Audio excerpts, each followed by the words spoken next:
right, everybody, welcome back to the Least of These podcast. Today we're sitting down with a good friend of mine and a wonderful addition to the church, Stephen Horne. And so, dude, we'll just get right into it, man. And you know, you ain't got to worry about the camera too much unless you've got something you want to say to the camera. But for the most part, we just talk. So, won't he do it? Yeah, there you go. Won't he do it? For real, won't he do it? You should have seen Dominique over there, man. Oh my God. Did you watch the podcast? Yeah, oh my God. Wait, are they videos? Yeah. This is a video? Yes. So if you watch it on Spotify, you can watch the video. But if you do it on YouTube, you just get the audio. We're still not doing it on my phone. I gotta get Yeah, an we iPhone. gotta get. No, I got an Android and it works just fine. You just need a new phone. Okay, I just need a new phone. Anybody want to make donations to my new phone? Y'all go ahead. I appreciate it. But yeah, dude, you should have. If you could have watched it on video, man, Dominique, I love that guy. You know, and I know you do too. But man, he was just so funny because we'd just be talking, and then all of a sudden he'd just turn to that camera and start letting it ride. You know.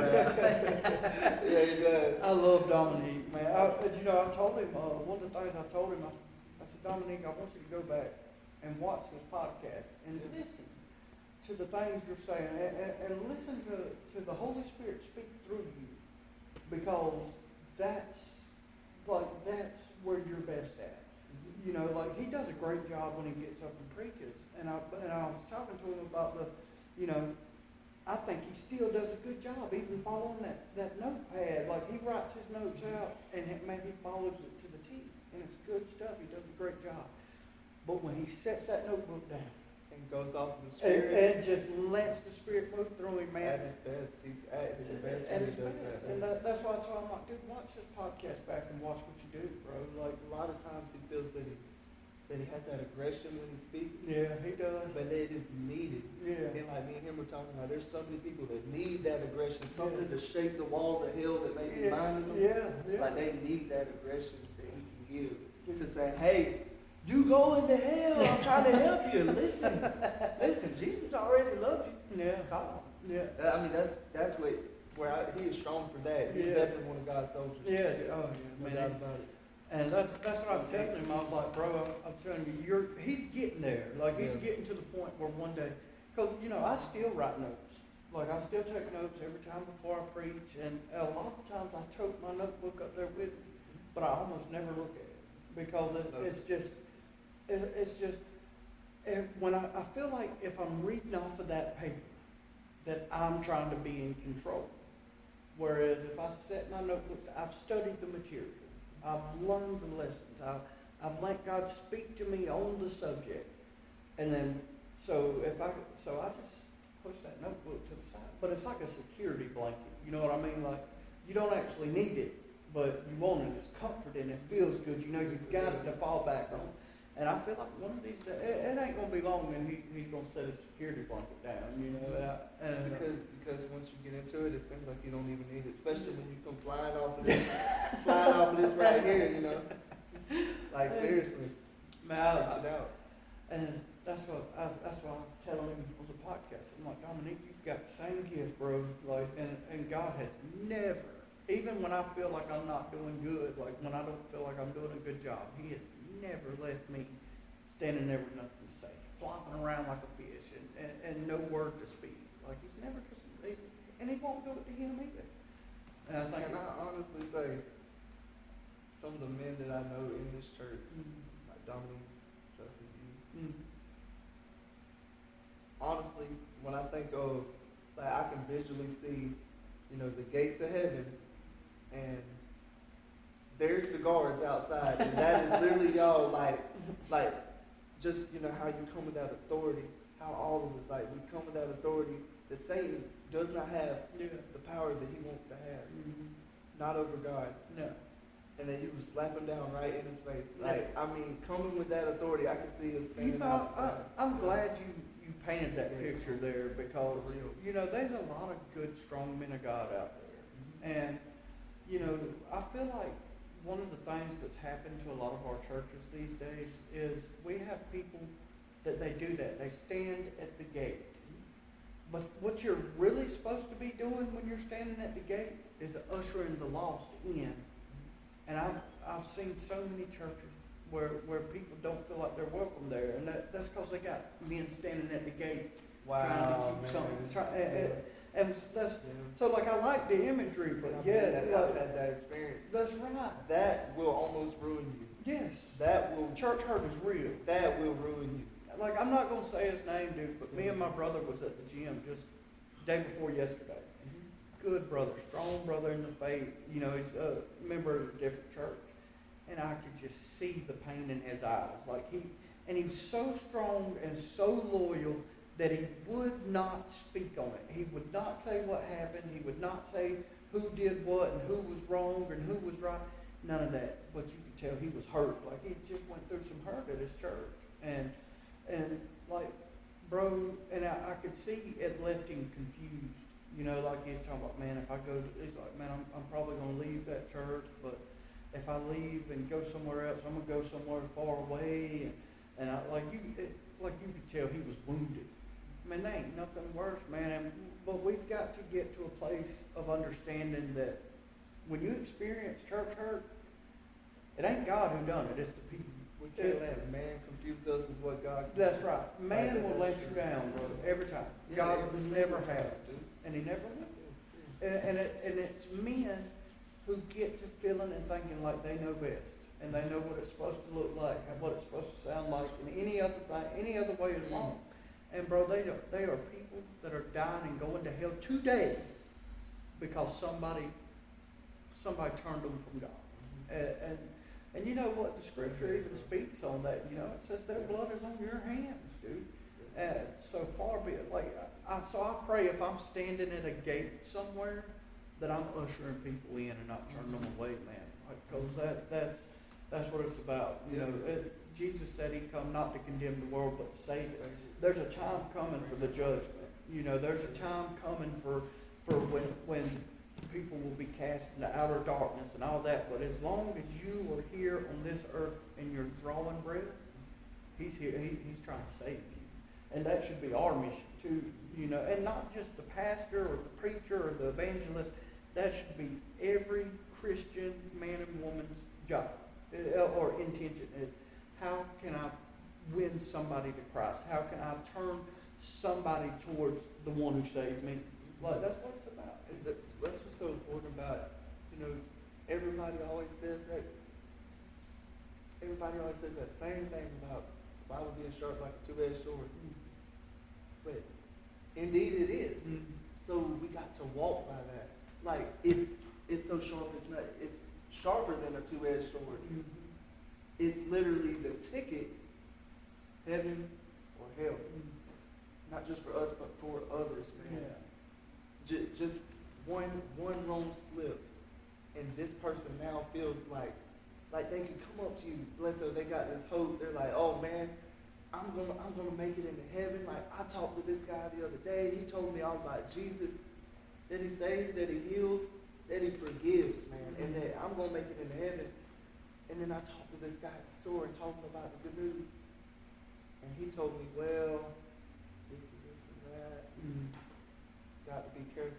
Yeah, like, dude, that's right, man. Like, there's this, you know, I had an old pastor one time. He said something that made a lot of sense and it sounds good. You know, he says that, and it's true to an extent. You know, it says you come to Jesus. He said you come to Jesus as you are, and then the Holy Spirit will start to clean up all the things that don't belong. And he does. Like, I mean, dude, I'm not the same person I was before Jesus. Like, and so there's some things that he has pruned, you know, and pruning can be painful, and that's a whole other subject. But, you know, it's true enough that there's some things that he's going to cause you to let go of. You know, some habits and some choices and decision making that you like to do. There's some things he's going to cause you to let go of. But to sit there and see that behavior in someone else and say, oh, well, you can't do that, or well, you can't be following Jesus because you do this, or this, bro, you are causing people to turn 100%, turn away from God and die and go to hell. Bro. And I've had that happen so many times. And one person invites you to the church, and the one beside them says, yeah, but you're going to have to quit doing this and this and this. Hang give that person, you didn't even give me a chance to let Jesus get a hold of me. Yeah.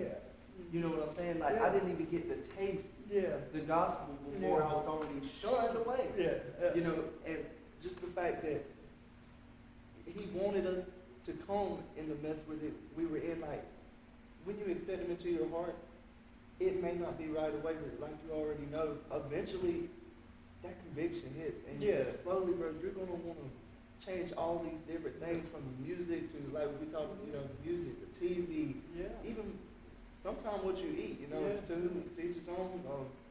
Like everything that you put in, anything you put in, drink, smoke, all that goes, it'll go out the window. You know, people say like, well, man, I'm going to quit drinking. And when I finally quit drinking and when I quit smoking, I'm going to start going to church. I'm going to go right now. Yeah, go. Go ahead. Please show. That's why I love our church, because For real. you can show up drunk if you have to. And nobody's going to bash you for it. No, dude. Like, I mean, and if they do, if they do condemn you in their heads, at least they got enough sense to keep it in their heads. Because like we don't do that here. Like, That is true though. You know, because every one of us knows like, okay, we shouldn't be doing that. Yeah. So don't feel like we're gonna be like, yeah, man, it's okay to do. Well, not okay, but God's got it. He's working on it, and I just want you to know to keep coming back and trust me, He's gonna work on you. You know, that's like somebody, I don't want to take credit for it, but I can't remember who said it. It could have been Ryan Miller. I listen to him a lot, but I'm not sure. But somebody said, do you clean yourself off before you get in the shower? No. Like, you just get in the shower, dude. And that's what, you know, so many people miss it by a country mile, because they think, oh, well, I've got to fix this and I've got to fix that before I can come to Jesus. And you know, it's amazing that people already have that, even without really knowing Jesus. People already have that in their minds. Like we know who He is, and we know that He's holy, because there's something in us that makes us say, oh, I'm going to stop smoking and drinking before I go to church. Let's say, how many, if we were in our old ways, man, you could, I'll say this personally, I would, back in the day, you know, I would have told you, I was the devil. Mm-hmm. Okay? Yeah. And I mean that. Yeah. That's how it was. Yeah. But with that being said, I could have called him devil, I could have called him this name, this spirit, that spirit, whatever you want to say. But can I tell you, start hollering in the name of Jesus, and you're down and you want it, when you really want it, you will feel that. Yeah, out of everything. And you can sit there in the wilderness and feel nothing, calling all these names, and you're calling to nothing. Calling to what? Some pagans? Yeah. And you won't get a response. Yeah, you know, and that's something I've heard people talk about it. You know, I love Dr. Charles Stanley. You know, he passed last year, I believe. It could have been 23, but it was fairly recent. And oh crap, it's 26 now. so it was. I think it was in 24 he passed. We did it. But he would say, you know, that if you didn't have that relationship with Jesus, you know, you couldn't expect God to answer your typical, you know, bless me, help me do this, help me do that type of prayers. But one thing you can always guarantee, God hears the cry of a sinner seeking to be saved.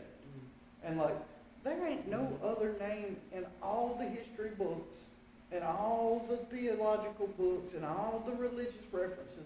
There's no other name that can make that claim. Like, there's none. Like, I mean, I guess they could make the claim, but there's no evidence to support it. I have personally seen and tasted and felt the presence of God.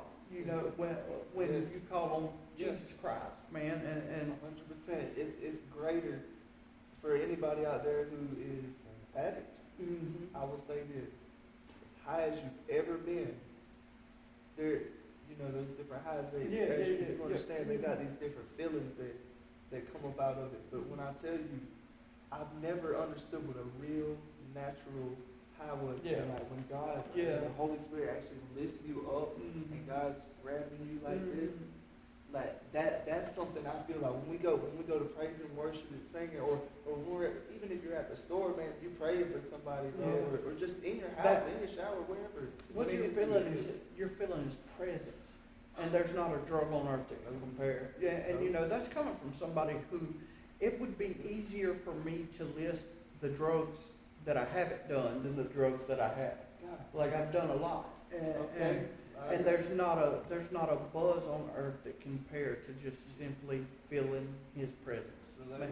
Like, dude, like that, it's just something about it.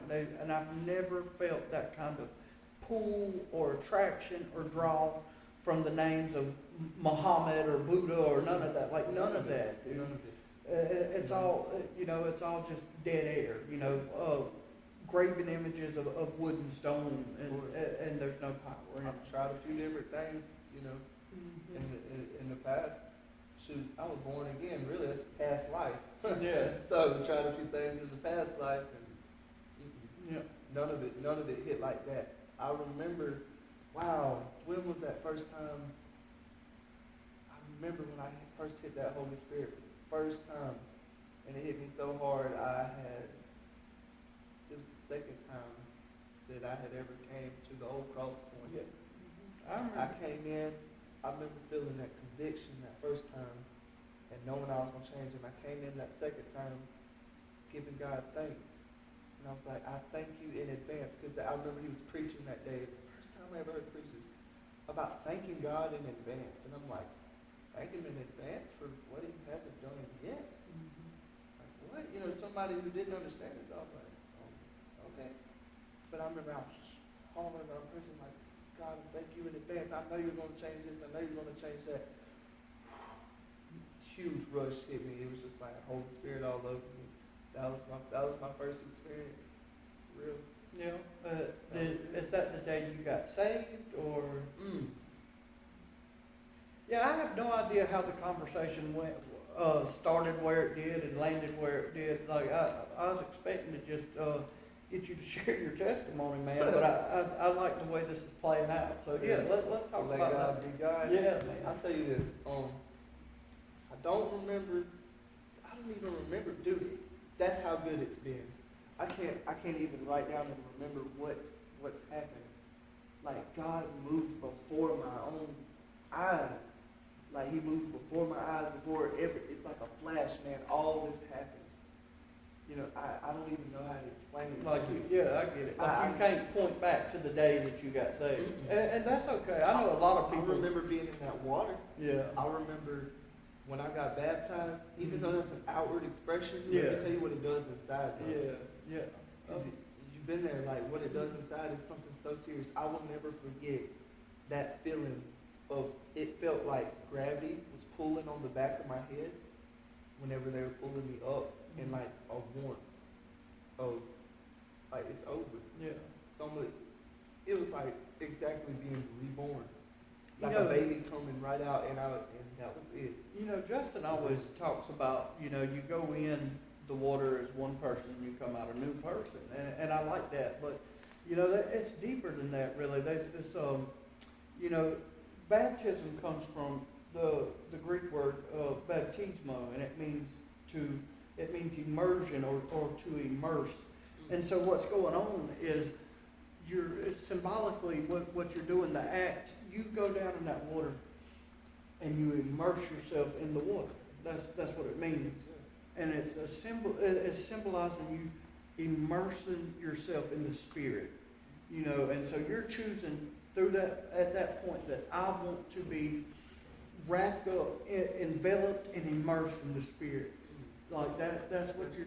It's an outward expression of obedience. Like, no, like going up under the water doesn't save you. You know, confessing Jesus Christ, you know, Lord, and died and resurrected and as Lord over your life. You know, that moment. You know, but it's that baptism is.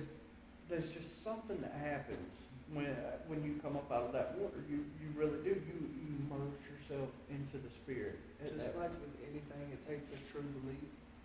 And whenever you truly believe that when I go down into this water, everything I did, and I think a lot of it has to do with you gotta really want all of that stuff to be gone. Yeah. Like for people like me and you and some other guys and plenty of people really that even go to our church, Mm-hmm. we were really wanting a lot of this stuff Yeah. to please be gone. Yeah. Like, it's killing me. Mm-hmm. Please take it away. God, I'm begging you. I'm dying. Mm-hmm. You know what I mean? I'm Yeah. really dying. It's a desperation is what it is. Yeah. And once you do that, your mind and heart is made up to the point of like, Jesus is the only one who can do this. Mm-hmm. I won't turn back if you will take this from me. Mm-hmm. I'm telling you, that was one of the strongest feelings I ever had in my life. Yeah, man. Seriously. Dude, I'll never forget it. Like, you know, and it works. You know, a lot of people. This is one of the problems I see with the church today. Is everything is so religious, and I want you to understand what I mean by that. See, you know, like, I'm not against religion. I'm for it, but it's not about religion. It's about relationship. Mm. So you've got so many people, man, it's all become one big religious experience. And that's not what Jesus come for. He didn't come to start a new religion.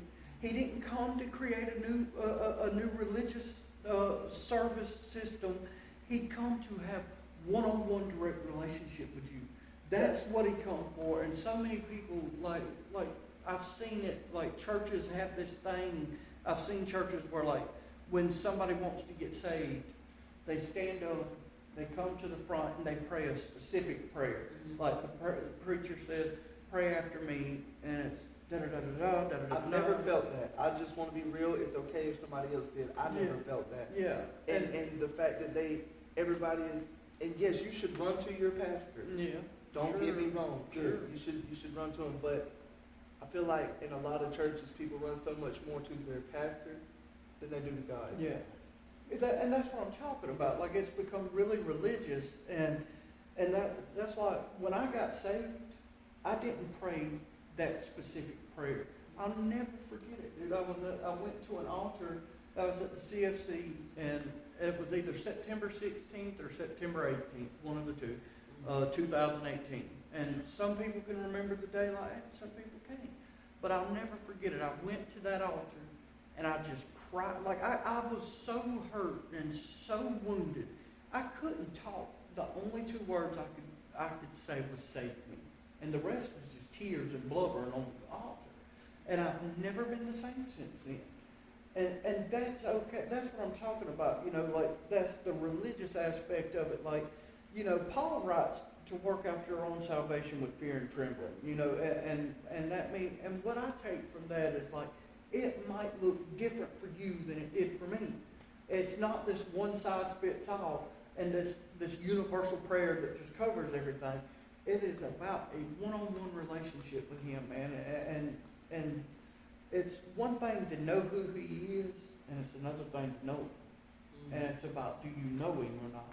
Because that's what he says at the judgment day. He will say, to some will say, Lord, Lord, and he'll say, depart from me because I never knew you. I knew of you. Yeah, that is, I never knew you. And Yeah. that's what it's about, man. And that's what I'm, But what's scary is to think of that too, like, especially for the people who feel like the church is what saves them. But it doesn't, because, like, okay, you knew the church.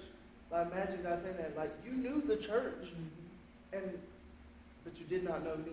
Mm-hmm. Mission failed. Yeah, yeah. Like, That's a terrible thing right there, dude. And that's what I'm afraid of with the churches, with our environment, our church environment these days, man. Like, do you not realize religion is what nailed my Savior to a cross? oh my goodness. It was religion that killed Jesus Christ. It was the religion, and these were people who knew the law. And tradition. They knew that's With right. It was tradition, man. that's what it is. That is what's happening to our church. And to the God they were church talking is about tradition. is the same God.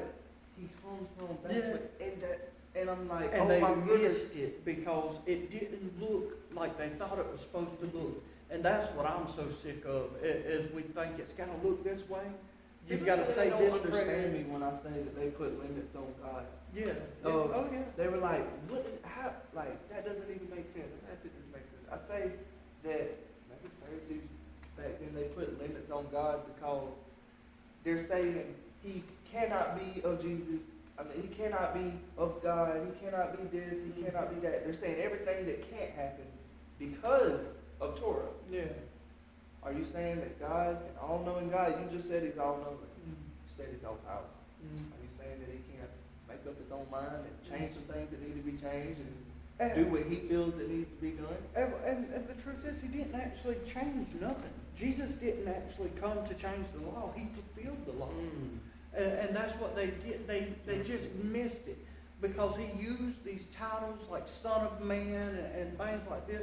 But I'm going to tell you what, and this is just my speculative belief. I think they seen something that threatened the current power structure. Of course it did. And that's the nature of man. Oh my gosh. Yeah. Like, I'm going to lose what I have. Everything. They seen that he was basically going to, all that money, all the nicest clothes, the seats, the high seats in the house, he was going to knock all those walls down. Yeah. Because he wanted humility. That's why when, it said obedience is more pleasing than sacrifice. And so what does that eliminates the need for the Pharisees and the Sadducees and all that. Because all of a sudden, when Jesus come, he was coming so me and you, bums like us, junky, worthless, just bottom, the scum of the earth could come to him one-on-one. And that eliminated the need for that whole structure that they had been walking up under for thousands of years. And it was just, it's just a perfect example of how man ruins everything. God gave Moses a list of 10 commandments. And then before it was over and done with, there was 613 laws that they had to walk by. That's a lot. And it was all passed down as a part of some oral tradition. I know, tradition killed that, man. And I believe that the tradition getting so far off so bad is the whole reason God said, Jesus, this is yours. Yeah. You got to claim this. There was that tradition, it got off bad. And that's what I see happening to the church today. Is we have people good people now, and I'm not here to bash nobody, but we have good people that are in leadership roles at the church. And it's because this is how mama and daddy done it, and granddaddy and grandmama did it, that this is it. And I know of churches that will not allow you to play music on a track. Right. It has to be the choir, and it has to come out of the redback hymnal, and anything outside of that is wrong in their eyes. I've literally been to a convention where they said, do not allow contemporary music into your church. I've experienced some things like that too. And bro, who are you to put God in a box? That's what you're doing. You're building a box out of these four walls and saying, this is where God fits, and then nowhere else. Bro, you can't build a box big enough for the maker of the universe. You just can't. And dude, I get it. I understand that he's a God of order, and that he brought order to the chaos, and I get all of that. I'm with it. I believe it. I understand it. But bro, to think that I know the heart of God is the height of arrogance to me, man. And if he wants to save somebody through the kind of music you sing or the kind of music my wife sings, whose business is that but his? So that goes back to putting limits on God. Yes. Let God be God and however he needs to do it. And that's why I'm tradition is so hurtful, because that's bashing God in a way, maybe saying, if what you got to do doesn't fit in our tradition, then we just ain't gonna have that. Who are you telling that to? That's what I'll never forget it, bro. That convention I just mentioned a minute ago, I was at that convention, and I'm telling you, I'll stand on this until the day I die. I heard God say to me, and no, I didn't hear some big booming voice off in the distance, but it was so clear that it may as well have been audible. And he said, my churches have become modern day synagogues full of Pharisees and Sadducees. Oh my goodness. And to me, man, that was a punch in the gut, you know, because it's like, oh my God, what hope do we have, you know? And the fact of the matter is, we do have hope. His name is Jesus. And we have got to get to a place, man, where we stop limiting how you know, what it's supposed to look like and how you're supposed to dress and where you come from. Like, none of that matters. And the dress part, that has always killed me too, because, I mean, Jesus even spoke to the Pharisees about, you know, how they had the nicest clothes and the nicest seats. And yet, the people who want to know God, they have rags. Yeah. They have rags and little food and sit on the floor. But the thing about that is, to me, that today you would think that the people that truly read the Bible, and you've read it 3-4 times, and you've studied this word, you're preaching this word, that you should know that many times basically said, this is just an outward appearance. Yeah. I want your heart. Yeah. What did he say to the Pharisees? He said they were like whitewashed tombs, beautiful on the outside, but full of dead people's bones on the inside, man. And like so many of us miss this. And dude, I get it. I understand. You know, I heard a man say at that same convention, he said, it's okay, brother, that you have a standard at your church. It's okay that you're trying to set the standard and you want people to dress nice and you want them to look like this. And I'm telling you right now, dude, that the prophet Isaiah wrote, and he said that your very best is as filthy rags in the eyes of the Lord. So it don't matter. You can have the nicest suit and the nicest shoes, and it's filthy rags in his eyes. It doesn't matter. Dude, just like when Pastor was telling us, what if we all smelt like our sin? That's yeah. So imagine I come in here and I got my $200, $300 suit on, right? However much it costs now, because you don't see me wearing a suit. Yeah. So I'm saying, like, I got my $300 suit on. I got all these I got these Air Force Ones on, because you know I ain't gonna wear penny loafer shoes. Yeah. So I'm looking clean, right? Yeah. And then you walk up and give me a hug. All you smell is my sin. Yeah. Yeah. What was my purpose? Yeah. You know what I'm saying? You're putting on a show. Yeah. Yeah. So when God sees me, as He always does, but I mean, when I go to heaven, when I go before Judgment Day, tell me, am I going to be wearing my suit? I doubt it. I just want to know. So He didn't say nothing about we were going to be wearing the suit. No, dude. You know. Okay. And well, I don't need one then. Yeah.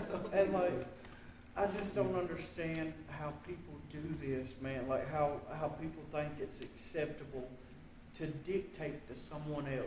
Like, no, you can't be in here because you don't look like I say you should look, and you don't smell like I say you should smell. What if God said that to us? Yeah, because the truth is, man, we have all sinned and fallen short of the glory of God.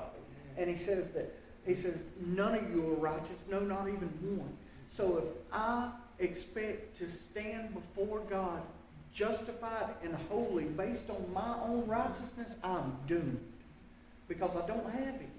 And so many people, man, I've seen it time and time again, man, people walking around and they say, brother, I don't go to church. I don't have to go to church to worship God. And that's true. You don't. But they don't go to church because they've been hurt at church. And the fact of the matter is, man, most people need the fellowship of the brethren. You need it. Like, it's a lot of help. If done right, truly. Yeah.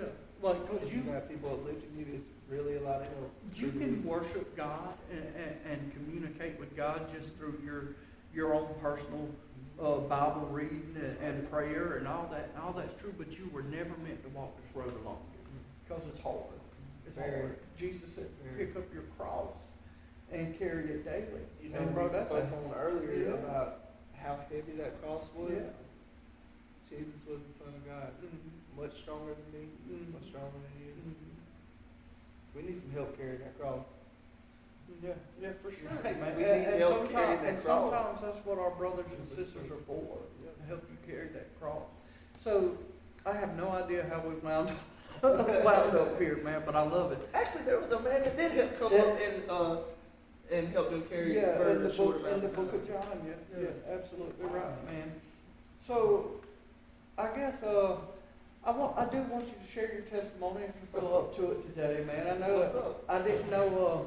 I did not know before I asked you, but is that next Wednesday you're gonna do it for the church? Mhm. Dude, that's great, man. Next Wednesday. And don't worry, you're not going to spoil it for a whole lot of people. I'm afraid most of our brothers and sisters in here don't watch the podcast. What's wrong with y'all? So you ain't spoiling Oh, nothing, man. man. So yeah, dude, let's talk about. I'd love to hear your testimony. Let me find out y'all watching Yellowstone and they watching the podcast. Alright. You already know they are. Huh? Alright. Well, I'll give you a good one to start with. My name is Stephen Howard Horne. All right, bet. Born March the 13th, 2000. Okay. God, man, you're so much younger than me. Yeah, I feel like I'm 25 years old. I'll be 26 in March, and that will be around the time I will be a full year clean Okay. from everything. Right now, I'm about 11 months, Okay. right at it. That's great, man. That means from everything. Yeah. And, No pot, no beer, No, nothing. nothing. Yeah. That's what I stopped at last. The hard drugs I had stopped a few years back. Yeah. Whenever I got out, and then I'll go into all that. But like as far as from there to here, it's been like no alcohol, weed, nothing. Good. Like not a drop, not a thing, not a. That's amazing, dude. I didn't know it was possible, but dude, ain't all things possible. Yeah, man. So anyway. Well, I was born a crack baby. Yeah. Yep, real spill. I was born a crack Wow. baby. My sister was too. She about didn't make it. I got a good one for you. I got 11 siblings, Oh gosh. if not a few more. Wow. Anyway, Wow. yeah, only 3 of them down here. So, and that's because we were raised with our daddy. See, my mama. I want to say so. My mama was she was a drug addict, real bad. Yeah, man. She was a prostitute. Yeah. And she stayed around for a little bit. You know, it was bad with her. So she took off when we were little, and she took off so many times that eventually my daddy said, you know, stay gone. Yeah. For real. Yeah. You need to stay gone. And hang on a second. That's all right, dude. Dude, it's okay, bro. Hang on. Hey, look, we ain't got no time limits, and bro, if you uncomfortable, move on. No, it's okay. You know. I do wonder if she's dead or alive. No, I'm just gonna let it out because it's been coming anyway. Sometimes I wonder if she's dead or alive, man. I wonder if she's okay. Wish I could hold her. So how long you hadn't seen her in how many years at this point? I was 15 when I first met her, seen her actual face, and then again at 22, So it's been 21. So it's been a few years, Yeah. but I mean you've only actually got like 2 or 3 memories of her face to face. Wow, wow. And what's Okay. crazy is I know she's in the streets right now, so I pray for her. Wherever she is, God keep her safe. Anyway. So I grew up with my daddy. Believe this or not, my daddy's actually a cop. Yeah. Well, he was. Yeah. Whenever I was, a kid, he was a cop. Yeah. He never really brought me to the gospel, but he was a good dad. Yeah. Like he was a really, really, he was a good daddy. Yeah. He didn't bring me to the gospel because that just wasn't his thing. He'd been through so much, and I don't think he ever got around to get to it. But I'm working on that. Yeah. In time, it'll happen. Praise God. Dude, it's completely possible to be a good man and not know Jesus, you know. And dude, I pray that you do.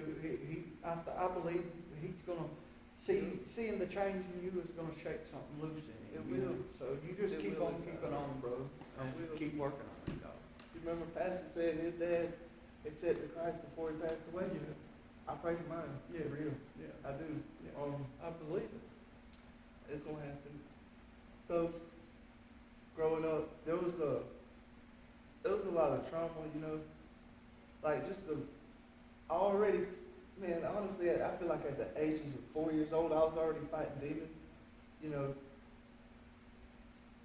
I made a promise to God. So what we're gonna do is you need to tell your friend JP, and you call in the middle. Answer it. Tell him. I go, oh no, I ain't answering. No, I love you, bro. You understand? Hang on. I had to put that shutdown on. I'm sorry, my brother. That's okay. I hit you up in a little I while. love Jonathan, man. He's coming on here soon. We had plenty of different kinds of trauma as far as like growing up. You know, I had to get a lot of help in school whenever, especially when I was younger. You would never know it now, but like growing up, I mean, praising God for helping the doctors help me because like drugs at that age will mess you up seriously, and like I used to have like real bad Tourette's, like just all the time, like twitching, like seriously bad. It was ugly. It messed me up like really good. It took a lot of years to finally get some of that stuff to calm down.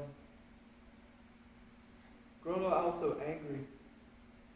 That's all I could feel was anger. I remember being a kid, like I would just like to murder somebody. I mean, it's a testimony, right? Yeah, no, you The tell it. old me. Yeah. What did the old me go through? I wanted to murder somebody. Not just anybody, just people. There were certain types of people I just wanted to hurt really badly. Yeah. I mean, I can remember feeling that way for real. about just about everybody. yeah. I know, dude. That's still to this day one of my biggest struggles is anger. Like Yeah. I'm an angry man, dude. Just like a snap. Yeah. And I mean, it got to the point where, I mean, I just seen lucid growing up. I had so much problems, dude. I was so mad, so angry. I was really depressed, sad.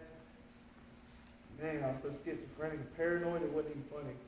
Like, I remember being a kid, and I used to sit in the bed, and I would, like, talk to all these demons and monsters, like, by their name, and tell them, like, make deals with them, like, if you won't hurt me, you won't kill me, like, for real mental problems, bro. Yeah. Like, I don't know, for anybody that really struggles with that, they know it's legit. Yeah. For real. Like, and Jesus is above all that, but I didn't know that as a kid. So the devil was already like shoving his foot down my throat at like 4 years old. Oh, dude, Like, for real. I can actually relate to that, man, and I won't get into it real far because I want to hear your testimony. But there was when I was real little, I used to get, and it sounds crazy, but I used to get visited by a red-eyed donkey. Like that's what I said. It looked like a donkey, red eyes, big giant teeth, and he never spoke to me or nothing. He would just scare the living daylights out of me. You know, like I'd be sitting there with my eyes closed, going to bed, and open my eyes, and there he is. Or wash the soap out of my hair when I was in the bathtub, and when I get the soap washed out of my eyes and open my eyes, there he is. And years like I won't beat it up, but years later, I seen something on a movie, and then on the movie they was reading out of some ancient Christian text, and it was saying that there was I couldn't remember what name they gave him, but it was a demon, and he was like one of the four princes of hell, and his favorite form to take when he visited the earth was the form of a red-eyed mule. Oh my. And so, like, growing up, I never knew he was a demonic presence. And that was him in his purest form. Yeah. And what's so crazy is that that's why we preach that as parents, you need to be spreading this gospel. You want your children to have this. Because, as you can see, they come for the children. Yeah. They come for the children. Absolutely. You want your kids to be prepared too. And protected. If they can't do nothing but just call on Jesus' name when they're scared, bro. Yeah. They need to be able to do something Amen, too. dude. Yeah, for sure, bro. There's some other crazy traumas, you know, like me and my sister went through. You know, they were terrible. I'm not going to go into all of those. You say It was what really- God puts on your Yeah, heart. I kept telling God, like, I'm just gonna finally let it out, because like holding things like that in, it's like suffocating. But there was all kind of crazy things that happened anyway. Dad was always home anyway, because he worked, so he did the best he could. Shoot, I got older, maybe around, I'll skip up to an addiction part. Childhood, I'll say this, goodbye. Yeah. Hey, Goodbye, childhood. It's okay if It you're was not so- ready to talk about that, Yeah. man. Not especially on camera, on the internet. You ain't gotta talk about that, but.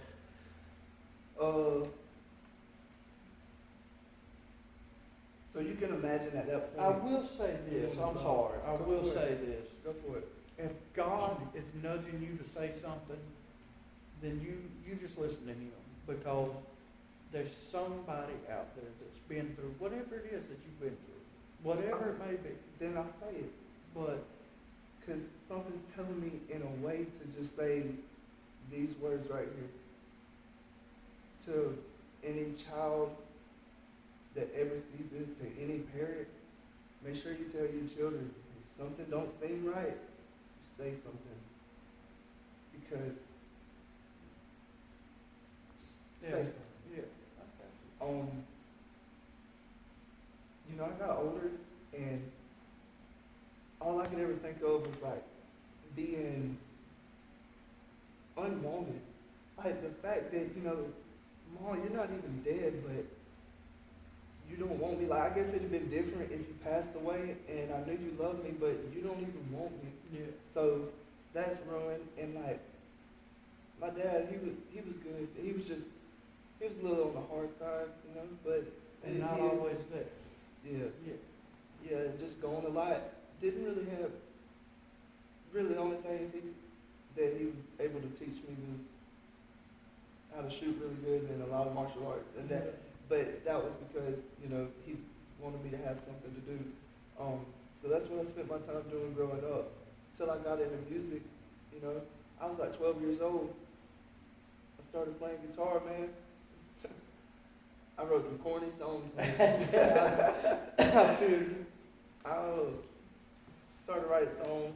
Remind me after the podcast, I'll tell you about the first song my wife ever wrote. Alright. I'm gonna hold you to that, dude. I'll budget that, bro. I'm not gonna put it out on the internet because I love her. That's rough. Oh man. Man, I used to write so I started doing music, man, that helped a lot. To a point, I had this giant void inside of me. See, I didn't know nothing about no God or nothing. So I had this giant void inside of me that just wanted to be loved in any way, fashion, or form. Yeah. Like, really wanted to be loved, man. Yeah. And I just don't know how to express that anymore. Like, every child wants something, bro. I just want to be loved. Yeah. That's it. Everybody You know? is born with that God-shaped hole, and the Yeah. truth is that you will fill it with whatever seems to fill it. You will fill it with until you come to realize eventually that whatever that thing is that fills that hole for you, it's temporary, and eventually the hole just opens up some more and it no longer fills it. And so you fill it with more junk and more but a junk sinkhole anyway. until you come to realize that there's a God who fits that hole perfect, and it plugs it all up, man. And whenever you're filling it up, that's where the drugs come in. I mean, yeah. that's where, even anger and hatred Yeah. or depression, all of that, that's where that comes in, man. Because, like, I remember being around 14, Sorry, like everybody, I guess. Because it seems like it's pretty alike. 13, 14, start drinking and smoking. Yeah. Like weed, alcohol. 11 and 12 for me. So yeah. So that's, that came into par. It was all right. I didn't think much of it. I was okay with it, whatever. I did my thing.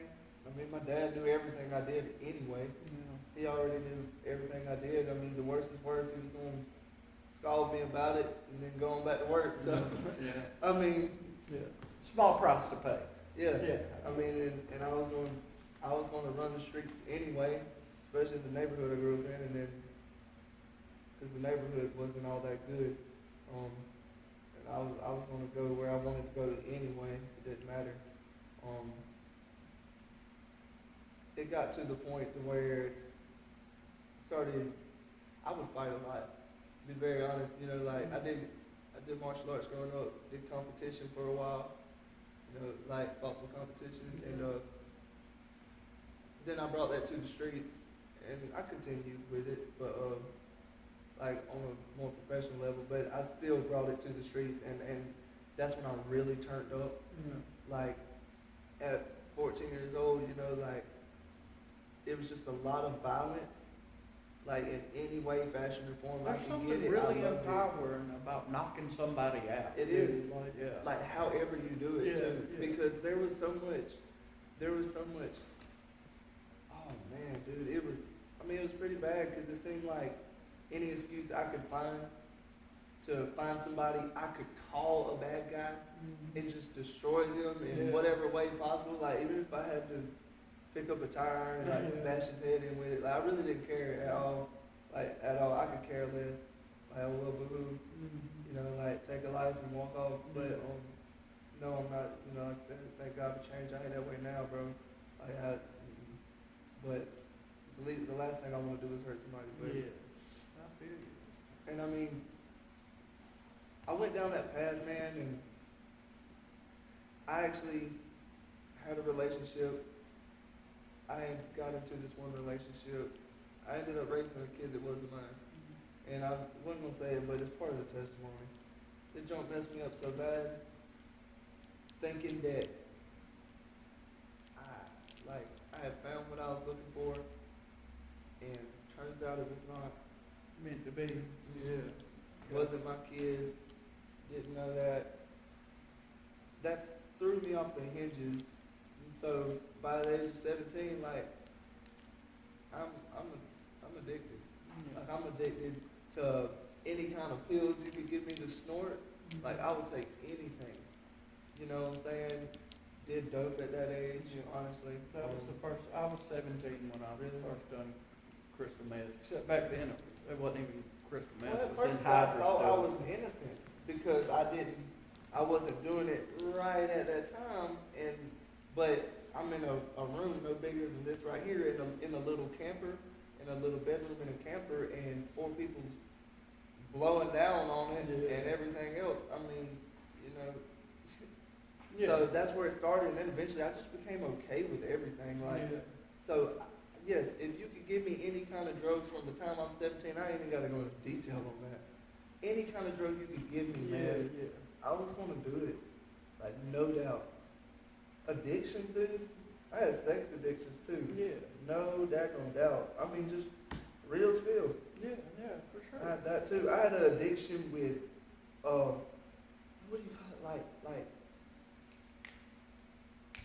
It was almost a good feeling to hurt people. Yeah. Like, I'll be honest, I had the feeling of shooting somebody, like stab somebody, beat them. Like a lot of addictions like that. You know, by that time, I was already knowing too many people more than I should have and affiliated. And I ended up joining the gang around that time, and yeah, I got affiliated really badly, and it was on the down low for a while, and then I think I got so bad off, you know, by the age of like 18, 19, I just turned up over the hedges. So 17, I got arrested for the first time, and that was not so good. 17. So did they stick you in there with the adults, or did they cut you a break and send you to juvie for a time? They cut me a break. Okay, I got you. They stuck me in a little holding cell, and 17 years old, and messed around, and they asked me if I wanted to stay in there, if I wanted to the adult section, but yeah, GP. But I was like, no, I'll pass. Yeah. Especially with the dude that was standing there, I was like, yeah, I'm not going there with that dude. Not just him, but the fact that there's like 12 more y'all, and, Bro, and I'm a pretty boy It anyway. can be intimidating, yeah, for sure, bro. Especially at that age. But anyway. All you know about jail at that age is what you've always heard, Right. And you feel like as soon as you go in there, somebody's trying to rape you. Yeah, rape and stab you and all that. Right. And I mean, that crap does happen, It dude, does, but it does, like, yeah. you almost got to be looking for it, bro. Like, Yeah. they're Yeah, for the man. most part, there's not just roving gangs of No, people man. just waiting to There's rape not- you as soon as you yeah. come in the door. Nobody's really in there just hunting down booty. Like, Yeah. Nobody's like Mr. Krabs, where is me booty? Yeah. Nobody care about all that. Man, people trying to go home. Some people ain't trying to go home. Yeah, so though. that's right. For the most part, people who know they've got an end to their sentence, they're trying to go home. They don't go home. And they just people too. But yeah, at 17, I probably wouldn't have wanted to go into jail. They didn't give me a choice though, man. Like, they was trying to intimidate me, man. They threw me. The first time I actually had to spend the night in jail, Yeah. I was 16 or 17, one of the two. And because the first time I ever got arrested, I was 12 or 13. Right. I think 12. But I went straight home. But the first time I had to spend the night in there, dude, they didn't even charge me. They brought me in and asked me some questions. I was like, and I legit didn't know. I said, I don't know anything about anything stolen. Oh, you a tough guy then? All right, lock him up. I'm like, no, I'm not a tough. Man. Like, I don't know what's going on. And they held me for 72 hours because that's all they could hold me for. Really? Because I had nothing to say. I had nothing to tell them. I ain't know nothing. But they locked me up. And they put me in, I think it was a dorm at ICDC. And everybody, dude, when I went in there, like, and like, dude, I'm not racist at all or nothing like that. But the guard tried to drop me off in the middle of all the black folks. And that's where he's like, you bunk right here. I'm gonna be real with you. I had a scenario like that, and here's what's crazy. So they tried that, dropping me off looking like a snowflake Yeah, in the middle. yeah, Tried to put me in the deep. yeah. Mm-hmm. And what's funny about that is that did not go their way because they didn't know That was, I was affiliated. yeah, I that was wasn't your in. people. Yeah, I wasn't Yeah. in all white race game. Yeah, Like, yeah. I'm not going into all that, but Yeah. I wasn't in that. So there, and everybody's just like, Steve! Yeah. And I'm like, well, how'd that go for you? Old bull face get Yeah. mad. Anyway, Lord, But it was mad about that. That's what they tried to do to me, and some guy up there on the second floor, he looked down. He said, "No, man." He said, when I started to say, he said, He said, "Bring your stuff up there." And I'm like, "But I'm sitting there, I'm like, but the guard's telling me." He's like, "Man, screw the guard. Get up here." Yeah. And so I come up there, man, and you know, and again, like I'm not racist or anything. Like I promise you know this. But like they was trying to scare me, you know, put me in there with somebody that didn't look like me, and I'm 16 years old. I don't know what's going on. So when the white guy upstairs told me to come upstairs and be with the white folks, I'm like, yeah, sure. But man, when I got up there, the whole row of bunks that I was resting on, everybody on that row of bunks had 25 to life. Oh, my They were goodness. big boys. They were, and I think I was 17.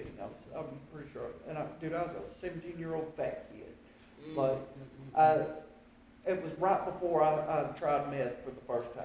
And that's how, like, somebody had just told the police that I had something to do with something I had nothing to do with. It was some friends of mine that done it. That's a baby at that age too, Yeah, especially up like- here. Like you, not even comprehend like what can the real dangers. You know, like I remember Yeah. at 17, like death to me then was just like, Yeah. So and like yeah.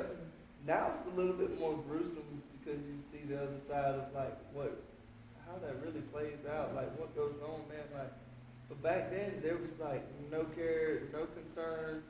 Like, I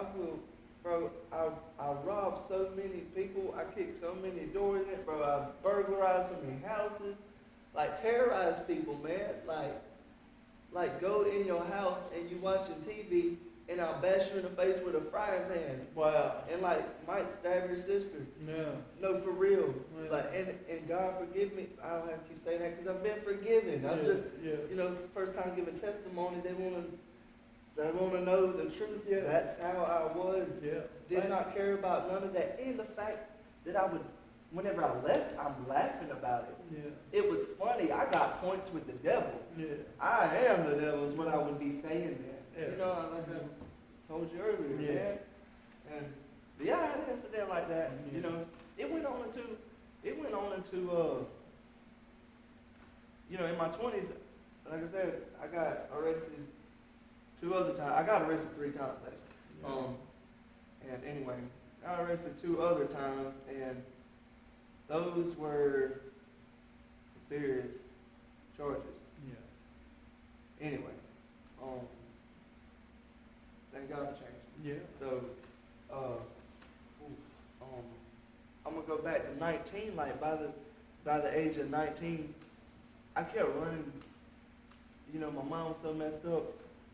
There was actually times I tried to find God. I actually picked up on foot what you see me wearing now, just my clothes, maybe like a little book bag, and I go homeless.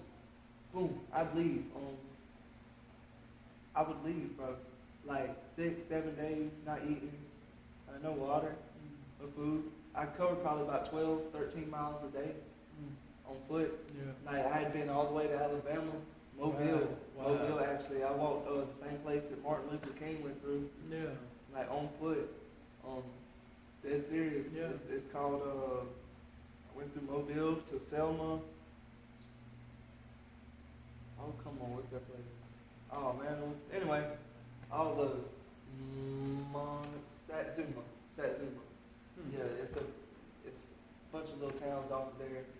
They're actually hoods that way, you know, if you travel that way, nobody will call the cops. There was just a lot going on back then. Yeah. So you would just up and leave Up from and your leave. dad's house? Yeah, Yeah, straight yeah, up. yeah, yeah. I got Straight you. up. I lived at his house, and I mean, I was just like, I'm tired of the world. I'll see y'all whenever, or not. Yeah. You know what I mean? Like, I don't care. So I'd take off, I'd strike out, and met a lot of lost souls, met a lot of good people too. Yeah. Seen a lot of crazy things, had some scenarios where I thought I wasn't going to make it out, like, just as you rob somebody, just know there are groups of people waiting to rob you too. Yeah. But actually in that scenario, I just prayed and kept my hand in my pocket, and I had a knife, and every one of them had something, but it was going to be what it was going to be, and by the grace of God, I was able to just back up and walk out of that. Yeah. But I remembered that feeling because I was like, yep, far away from home, like this is it, this is the one right here.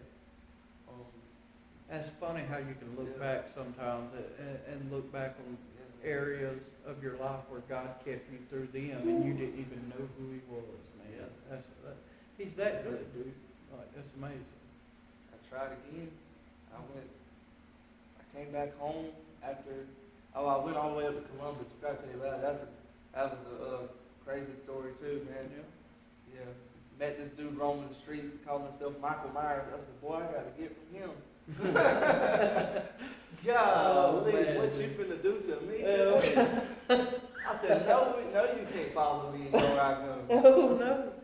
Oh, gosh, No, man. we're gonna Michael Myers it out right here, though. What you wanna do? We're not going there. Hey, gonna be Freddy or something. Look, man, it was bad. So, yeah, man, like, Columbus, Mobile, daggone Macon. I mean, like, just a lot of places. I finally come back home and I was thinking, like, I was like, what's up, family? Yeah. Anyway, black sheep anyway, everybody's like, good to see you, bye. Yeah. Anyway, I didn't really give a crap, so I actually contacted my mom, who I hadn't seen in forever. And so she actually answered the phone. Yeah. And I took that as, okay. I said, why don't I come and visit you for a while? I said, I can walk up there. And she was like, from Georgia to New York. Wow. Are you serious? Yeah. Well, best believe I didn't walk up there. Yeah. Caught that bus Yeah. because that's a long way. Yeah, that's not Anyway, long, Bob. that was a little bit much, and I had actually got a little bit. I don't clean even at want to the walk time. to town, homie. No, come on, man. I mean, I would if I had to, but. I went up there, man, and I communed with her for a while. Like, I cherished the few good memories I had right there that I was able to just tell her how much I love her and forgive her and that everything's okay. And it's painful to believe that I can't even find her, but I ended up going there and I was fine for a few weeks until, of course, Bledsoe, I started running the streets again. Yeah. Back at it. Yeah. Oh, yeah. So, no, I'm affiliated down here. Same scenario up there. I'm doing the same kind of crap. Found out Mom lived down the road from the apartments. And the apartments was on the south side. Yeah. So you already know how that went. Yeah. I mean, you went back to what you know. I mean, yeah, that's for real. You know, the scripture says, as a dog, you know, returns to its vomit. Yep. So sinner returns to his sin, you know. Yep. Just like that. Just like that. Went right back to it. So eventually I called a plane and came back home. I was like, well, no help for me here. Like, I'm finna die up here too. Yeah. Doing like just really a crash out. Like if you was like, hey, I need that car, I need you to take it, and that dude's got the money, I want the money, and you can run him over for all I care. Or worse. I was so You was just down. content, yeah, bro. I was so content with living like as a demon. I was just like, okay, whatever, you know, because what is love still at this age? Like I'm still hurt. I'm just unsatisfied my whole life. Yeah. For real. Like I realized that I feel like it's almost selfish for me to even say I lived a life of some tragedy. And I didn't say I didn't bring upon a bunch of stuff to myself. Yeah. Like there were things that happened when I was young that still kill me to this day, bro. And I cannot help that. But the fact that when I got old enough to make decisions, I Yeah. made no difference. Yeah. Like I spreaded my hurt to everybody else like a freaking cancer disease, Yeah. man. I did that everywhere I went. Did not care. Misery loves company. And that's a real right. deal. Yeah, for sure. So boom, I come back home. I'm having I remember even on the way home, coming out of Albany, getting off the airport, I was like, boy, I'm finna go straight to the hood. Yeah. And I like just dead serious. I'm going straight back. Yeah. I can tell, man. Yeah, I can tell you don't even like to talk about some of the stuff that you used to do, man. I skipped about halfway. No, yeah, but I skipped about halfway. dude, what that comes from, man, is once you come to know Christ, man, a lot of the things that used to be okay to you then, and you used to cherish and treasure and look forward to, Those all three. of a sudden they become appalling to you, They do. and you don't even want to talk about them. And dude, that's okay, bro. People ask me, and they're like, stop stuttering. Brother, I'm trying to find my answer here, if I can even answer this question. Yeah. Because it's just that difficult, for real. Yeah, dude, there's a lot of things, that I'm still uncomfortable. I'm still uncomfortable with a lot of decisions I made in my past. Now, I've learned to accept them, and because the fact, it's like I told you earlier when you were talking to me about it, bro. Like when Jesus come and He said, "Forgive, lest ye not be forgiven." That goes for yourself as well as everybody else. Like you cannot just forgive me and her and everybody else and hold on to what you did was wrong. You got to forgive yourself. And I feel like you might still be struggling with that a little bit, man. But I do. Sometimes, and that's something I'm working on here in the past, like I said, just the past couple months. Like, just recently, because I'm still a baby in my walk. Yeah, man. And I'm still working on that real hard, because bro, it's just process. like, how could you? You know what I'm saying? Yeah. Like, how could you? Like, why did you do some of the things you did? Yeah. Just because you were completely destroyed at one point doesn't mean you had to be a destroyer. Yeah. You know, and the enemy came to kill, steal, and destroy, and that's literally what I spent my time doing, along with getting as much drugs as I could, bro, and that goes along with steal, kill, and destroy too. Well, them drugs was what, those drugs allow us to operate without feeling the things that we feel. You know, like that's really, you know, the first couple times, man, it's caused the highs good. Yeah. But eventually it's a Band-Aid that it's covering up a wound that you have. Yeah. Like, oh, I'm going to patch this with this, and I'm going to patch this with that, you know? And that's what they become. And they allow you to really numb out. And as long as you're good and high, you don't have to feel all the things that you have to feel when you're sober.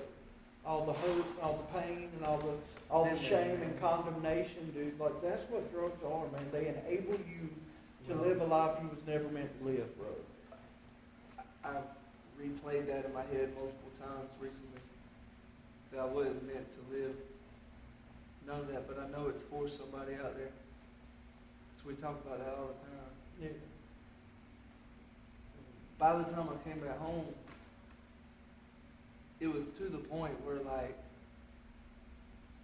you understand staying means, like, once you do enough things that are horrible, you have the power to say, you go, you come. Yeah. Hey, you do this for me. So you basically you're, you know, You got some pull. you're shot caller. Yeah. In normal terms, that's what we say, we're just shot caller. Yeah. So whenever I came back to Georgia, that's how it was. For real, I was like got some- 21, Yeah. and dang man, now you're old enough to just old enough to buy alcohol. Wasn't even my birthday yet anyway, so came. But I mean, of course I had it, but I was already pulling like that, and I remember. Oh my gosh. I eventually gave up, and I was like, you know, not able to bear the pain that was caused and that I had caused other people. So the things that are done to you and the things that you've done, I wasn't feeling like I couldn't bear the pain. And God kept me safe on this. I went way out in the woods. It was 23 miles from the Douglas turnoff all the way to the silos going towards Rebecca, Okay. Georgia. Yeah, I know what you're talking about. Yeah. 23 miles. Okay. It's past the volunteer fire station out there with them. And I was like, I'm done. Like, I'm going to leave. Like, I'm going to die this time. I'm going to let it happen. I'm okay. I went out there, and I remember, so 6 days, it was like 0 food, 0 water in my system, like so deranged, and just, they're saying nobody was with me once they found me, but I'm telling you, somebody was there the whole time, and they walked with me. I'm telling you, there was somebody there dressed like like what Muslims wear, but it was all black. I don't know what. Someone was there. Followed me the whole time. We talked and everything. Like, I had to do stuff. It had to be somebody there. Whatever they say. I remember I crawled off into this, you know, like pine trees. You got your pine straw fields. I crawled off into one of them. You can feel when you're fixing to die because your body just completely shuts down. You know, I started using the bathroom on myself due to everywhere, all of my parents. So I laid down inside the pine straw, just raked up a little bed, and I laid on my side because it felt better that way. And I was like, yep, here we go. Let's go ahead and take this last breath. And I remember I just fell over on my side, like it's like I rolled my back. And when I looked up, I don't know, I'm not claiming to know what Jesus looks like, but from what I've been told he looks like, that's what I seen up there. And I remember saying the words right before I was going out of it. I said, I feel like Jesus Christ, because somebody was asking me in my ear. I'm telling you, somebody was there. They said, "What do you feel like?" And I said, "I feel like Jesus Christ." I'm not saying no, Yeah. but that's what I said at the time. Yeah. Well, anyway, it was like a rush hit me, and I got up, and I had just enough energy, and I remember, like, blood started coming out my stool, like, out of my behind, man, and like to my pants, and I wanted to live, so all of a sudden I wanted to live again, and I grabbed some leaves off the trees, I just shoved them down, like, trying to get any kind of nutrients, man. And I crawled out, there was a field right there, and I was able to make it to a road. I fell over between the road and the ditch. So that way, I'm lucky I didn't get ran over. Yeah. But I made it right there, and an ambulance literally came and stopped and picked me up. An ambulance of all the thousands of Yep. vehicles that drive up and down Yes. that road. Yes.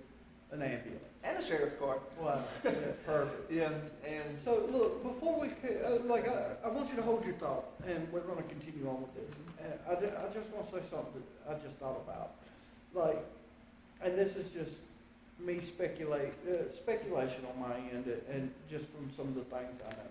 But whatever it was that was talking to you, and I'm not claiming to know what it was, whether it was demonic, angelic, or just a hallucination. yeah, I don't know. yeah, I don't need it. But, you know, it said, something asked you the question, what do you feel? Or what do you feel like? I said, I feel like Jesus Christ. And that's interesting because I imagine Jesus Christ probably did feel some very similar things to you. Because Jesus, as perfect as he was, and with all the authority he had, and with all the power that he had, he also had the humility to come to this earth as the suffering servant. He didn't come as a conqueror and a king. He came as a servant. He washed his disciples' feet, and he suffered in his service to humanity. And so I guess that maybe in that moment you were suffering. And you might not have been serving nobody but yourself, you know, but that suffering was probably something you had in common with Jesus, because he come as the suffering servant. That's about what I got out of it, you know, now that I look back at what happened. Yeah. I did leave out one major detail just because it's been a blur. That's okay. I know things get fuzzy in those Yeah. kinds of states too. Real fuzzy. I do remember whenever I did look up and see that, and after I answered the question, I do remember I was laughing like it was, I was laughing and I didn't hurt. Afterwards though, after I said that, I didn't hurt. And it was like a comfortable death. It was almost like, oh, it's over. It Like was- a relief. Yeah. And when they did find me, they eventually contacted my dad, and they were like, "Where? Have you heard from your son?" He's like, "When do I hear from my son?" You Yeah. know, and I love him. Yeah. I was just a bad son, and I did my. He had his ways, I had mine. Yeah. You know.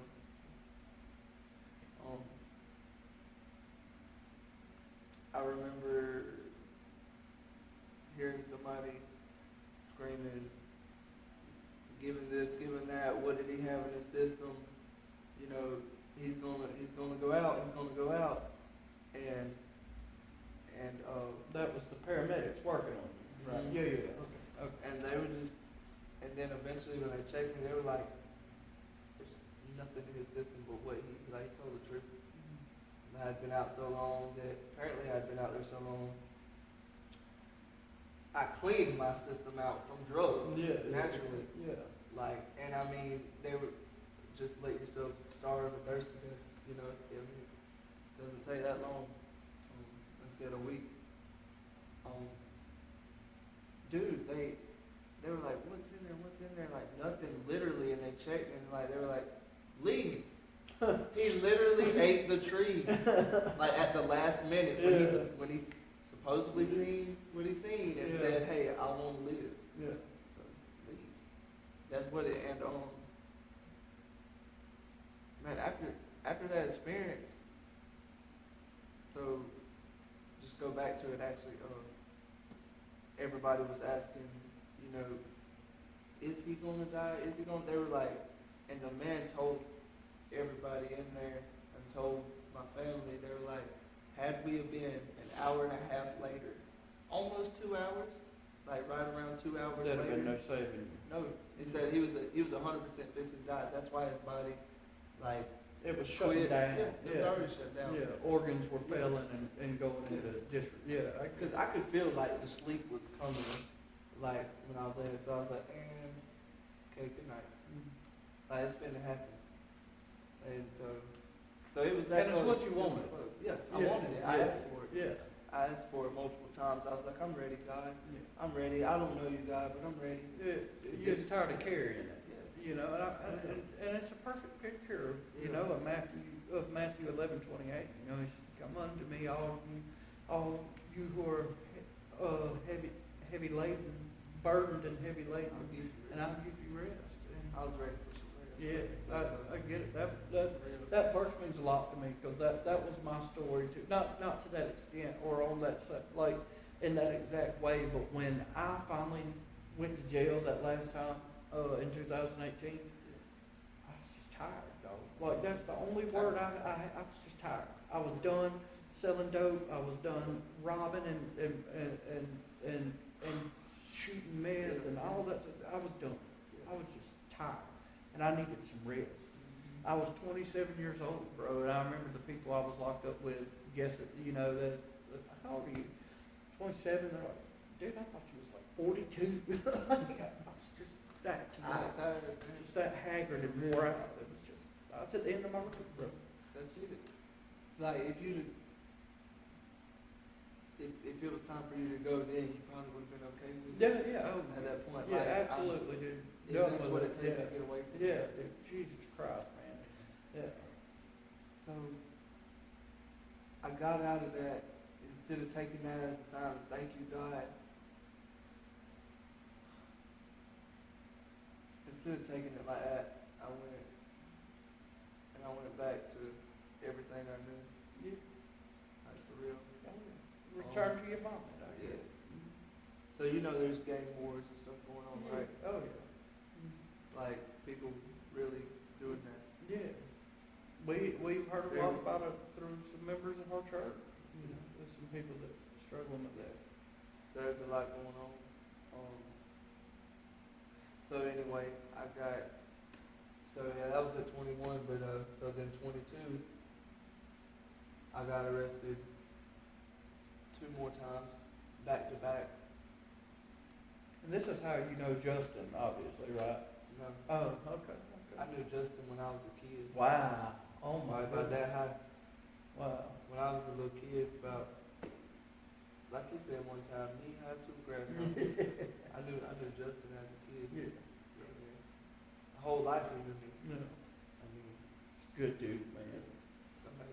I know that's big out, man. That's my dude. For real. So, Thankful. It was fast. I mean, so you went back to what you knew but not for long. yeah, not for long because I ended up getting arrested again. Yeah. So I put some weight back on. I was looking healthy, and I was like, yeah, I'm ready to tear something up, boy. You know what I'm saying? Who want it? Yeah. Really, like for real. Went out there and did what I did. Those 2 arrests, like I said, anyway, that happened. It's pretty bad. Anyway, so how do I put this place up? Oh my God. Ask the Holy Spirit. Don't ask me, brother. I'll tell you exactly what you need to say. Yeah. Or he might tell you not to say anything at all. Yeah, I think that's what he said. So basically, this is more of an uplift. After those last 2 times. And I come home in January 4th, 2023. Yeah. I came home and I got with Sydney, which is my wife. Yeah. And she had 2 beautiful children. And I didn't take good to it at first. You know, I still had, like, when I met her, not her fault, because had she had told me somebody don't need to come over, like, I don't care. Show up. But then the most loving person to her, because I wanted love, 10 minutes later. But then whenever something's not my way, after so long of being, I'm king, I do what I want, anytime I want, no matter the cost. Yeah, man. So I would have, people over that did not need to be there. There was, So anyway, eventually, I don't know, where did it start when I was finally, oh my goodness, I was finally like getting tired of all that, everybody turning on you anyway. Just because people ain't got no daggone morals, neither did I at the time. Especially when you're living like for the devil. That's why you like at some point you'll reach a place where you can't even be mad about it, man. Oh no, I'm not. Yeah, because I was shoot, they're probably it's a doing better dirty now. world and a dirty game, son. Yeah. That's the truth, bro. I gave them the dirt to throw at me. Yeah. You know what I mean? Yeah. They had the mud, I gave them the water. Yeah. They threw it. We painted that picture, dude. So I tried to adapt to this whole family thing, like, be a dad to them and being a husband to Sydney, because see, we weren't together very long before we got married, like 3 months, and I was like, you know what, I do want to get married, like, and I knew she said she's seen something in me always, even from the start. It was like, as far as like loyalty went, I was like a bulldog. So I was very loyal, but sometimes That's how I am too. I I'm would- loyal to a fault, really. Yeah. man, Yeah. I know all about that. I really was on my cues on that part. I'll say that. She didn't have to worry about that. She knew that I cared. Knew I would do anything for her, like lay down my life looking, but still don't know how to act. And I guess she's so good for accepting the fact of, young, dumb, and stupid. Because she stayed to watch me get worked on, bro, by my main doctor. And man, Bro, and you know what, man, I would never encourage a woman to stay in a relationship that's bad for them or whatever. No. But I will say this, one of the purpose of our wives, bro, is to help build us into something they see that we don't see. A lot of the times, your wife can see in you something you didn't know was there. And by the grace of God, for whatever reason, it worked out with y'all too, and she's been able to help support you. And people misunderstand and misinterpret. The wife's role is not subservient. She's not, but it is support. support is huge. And she supported you. Yes, she did. And helped you to become who you are today. And that's a wonderful thing, man. And It didn't support the things that I didn't need, which was something Just that as really important. made me mad. yeah. And let me just be real, because she ain't gonna testify and y'all can't use it against me. Yeah. I did kidnap her emotions. and I held her hostage. Oh. Yes, I did. And guess what? She ain't gonna testify. Because she loves me, I'm her husband. Yeah. And I'm good to her, bro. Let me tell you something, man. We have a great relationship, for real. And I say sometimes that the rocky relationships end up being the best in the long run. When I tell you, I was like, you're not leaving. Yeah. I will find you. Well, you get found. Yeah. Now you lost and found in your mind. So anyway, that happened. Thank God for Jesus, man. Yeah, I man. think Jesus changes some things. That's what I'm saying. Like, I ain't even got through half of it, bro. Like, I did so much skipping over. I just want to give you a brief realization that God can change people. Listen, man. I started to, it was probably like New Year's. And we were talking about, like, if you could just lay around, probably drinking or whatever. Like, if you could have one thing, what would it be? And this, that, and the other. And I was like, my very own, like, my child. Yeah. My baby. So, after some miscarriages happened, tried again. And back on, that's when little Jenny Bug Yeah. ended up making it through. And yes, it was a high-risk pregnancy, and it run me ragged. But can I tell you that I had came to God before whenever I seen her belly hit like that 4 months little bump, and I was like, hold up now. That's Oh mine. my goodness. Yeah, I'm responsible for this. That when I seen and felt that, it was like 2023. It was 2023 still. And I remember I came to God, came to Jesus. Wasn't doing it all the way right, but I was almost there this time, so like for real, I was almost there, bro. Yeah. And then something happened at the church, like we talked about, Yeah. bro. Just like we were saying. Yeah. Fell back again. Yeah. But away from God, but not away from my family this time. Yeah. So then I started treating family different, like in a loving way, and all I could think about was how. So now I'm not fighting with, like, all I can think about is how to keep her safe Yeah. and keep that baby safe. Yeah. Love on her, make her happy. Like, look, man, Yeah. make her happy in any possible way. Yeah. The kids, I started looking at them different. Oh my goodness, like, I haven't even known you that long. Like, you're my beautiful children. Yeah. Like, you're gonna be my children. I'm gonna raise you. Like, and I remember it just those months went by through that pregnancy. 9 months later, wham, Jeannie flies out of there. Right That's out one of the the belly. coolest babies I've ever seen in my Oh, life, too, man. and she's just She's cool.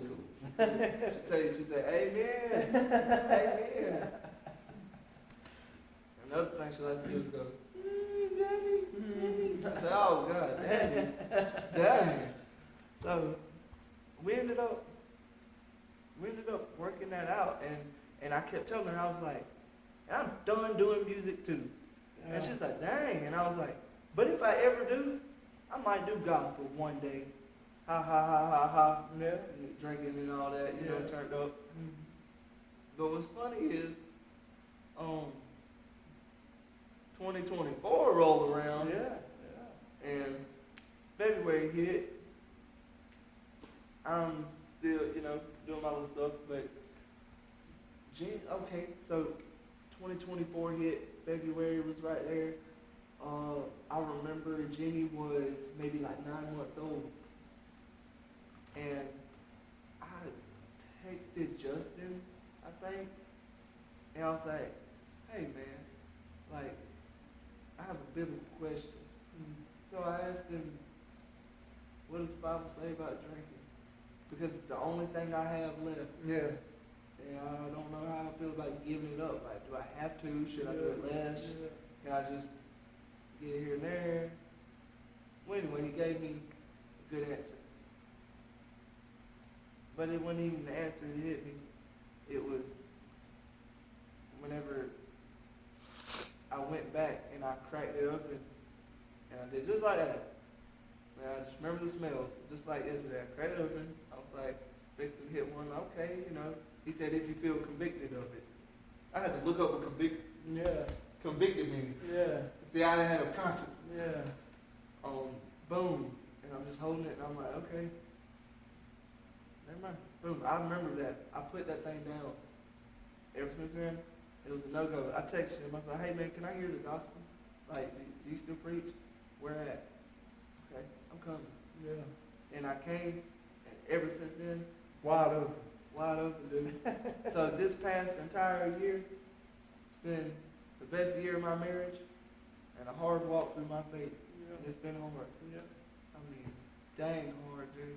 Bro, like, so people don't understand it, man, you know, but the fact is, you know, the devil will let just life kick you around.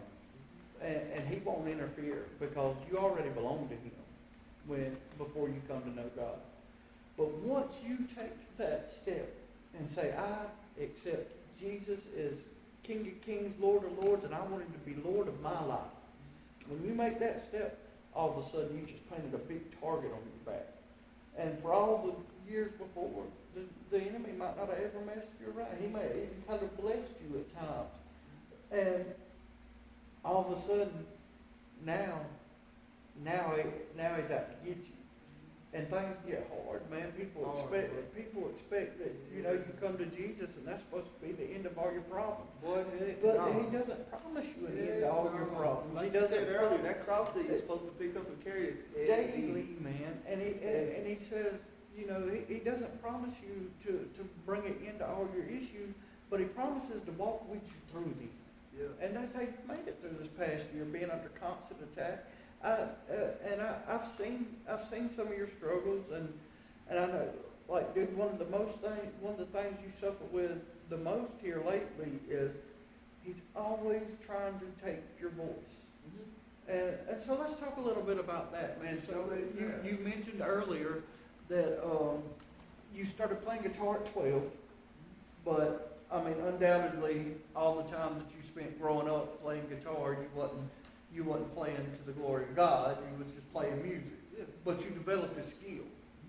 And then one day you jokingly said to your wife while you were drinking that maybe one day if you didn't quit music, you would play gospel music.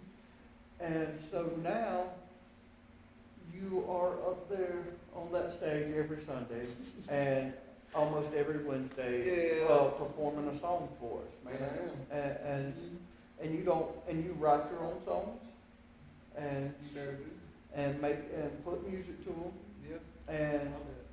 And how long has it been since you sang a non-Christian song? Good question. How long have I been going to Crosspoint?